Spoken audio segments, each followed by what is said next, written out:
Hi there, I'm Diane Rolston, and I'm here today to talk about how to create a wickedly awesome intention for this year, for 2014, or for any year that you're coming into.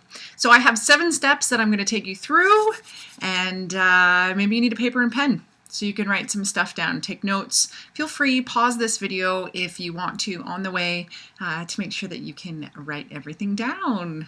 Okay, let's get started. Number 1. So the first thing you really need to do about creating an intention, and maybe I should backtrack a little bit and say creating an intention is about creating an aim for your direction. So really where you're wanting to go without talking about your actual goal. So the first one is to make sure you're being really authentic about you, and that your intention is about you because it's your aim or direction. So it's for you, created by you. So try and forget about the other people or society who are maybe putting their beliefs upon you. This is something that you don't have to share with anyone else. This can be something that you use in order to shape your year. So with these personal intentions, make sure you're writing it in the terms of saying something like, I am this way, or I am doing this, or my intention is, or I now. So we're using the personal words. So that's number 1. Be authentic to you and make sure your intention is about you. The second one is we're going to make sure that it's about being rather than doing. And the difference there is being is about who you are as a person, personality, how you're acting, how you're experiencing things, rather than the actual tasks. So this is not going to help you create a to-do list. This is going to help you to face any situation or any difficult decision that you have to make by following this intention. So being rather than doing. For example, I'm being maybe helpful in producing this video for you, or I'm being a teacher, leading others, rather than I am making 5 videos a month. So that's kind of the difference between the two. So number 3, is writing it in present tense about the future. About the future success or result that you want to have. So writing it in present tense rather than I am going to or I will. It's I am, my intention is I now. I know we're talking about the future and it feels kind of weird, but that's totally fine because what we're trying to do is really manifest the future to come to now. So it's not saying I am now living in $1 million home. It's maybe I'm living a life of abundance. A little bit different there. Okay, number 4. Make sure you state it in the positive. Yeah, this intention is going to fill you up fully. It's something that every cell of you is going to be moving forward with. So the last thing you want is some negative words in there that just confuse you. So maybe you've heard the saying, don't think of the purple elephant.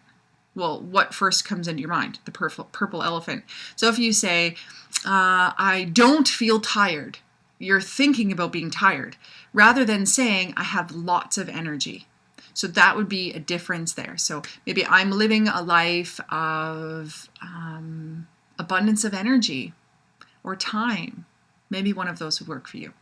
Okay, number 5, your personal intention has no limits or boundaries. Okay, no limits or boundaries. What will happen probably is as you're creating this statement, you're going to start having maybe your saboteurs, voices coming up and saying, oh, you can't say that or you can't do that. Well, why not? This is for you. So try and get rid of those limits or the boundaries that have come in before and really create it in a way that's expansive, that allows you to be able to grow into the next year and to really live brilliantly in your full self. Now, while saying that, make sure, so this is number 6, make sure that your intention is believable and achievable. Now, what does that mean? If you don't believe it, and yes, some doubts will come into play, but if I said something like, I am living a life, the same as Tony Robbins, I probably don't believe that that's going to happen. Is it achievable? Maybe one time, but not next year. But if I can just take little pieces of what I like about that really big intention and really pull it in, then I know that I'll be able to really stand behind it rather than get kind of overwhelmed and not feel like I can even continue on with it. So make sure it's believable and achievable. Now, if you're having a hard time with that, try to visualize what it's like. So pick your intention, then visualize it. What does that look like to you? So in previous year, last year, I will balance first and then jump.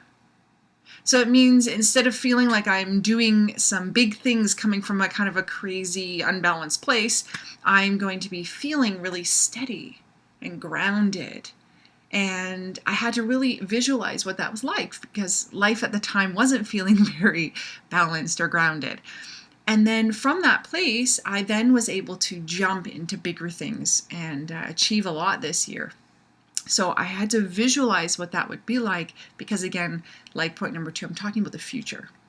And their final point, yay, we made it to point number 7 regarding your personal intention for the next year. Use powerful words to empower you.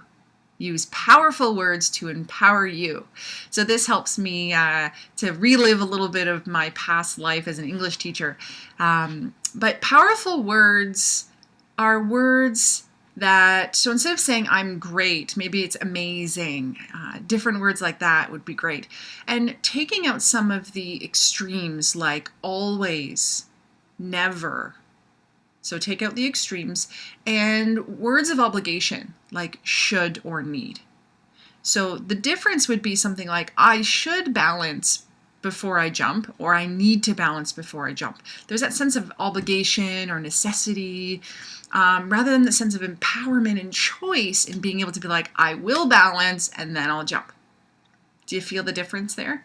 And I chose the word jump rather than the words like acting on something or doing a task, which aren't as dynamic. So try and use those powerful words. So again, I'll kind of whip through them one more time.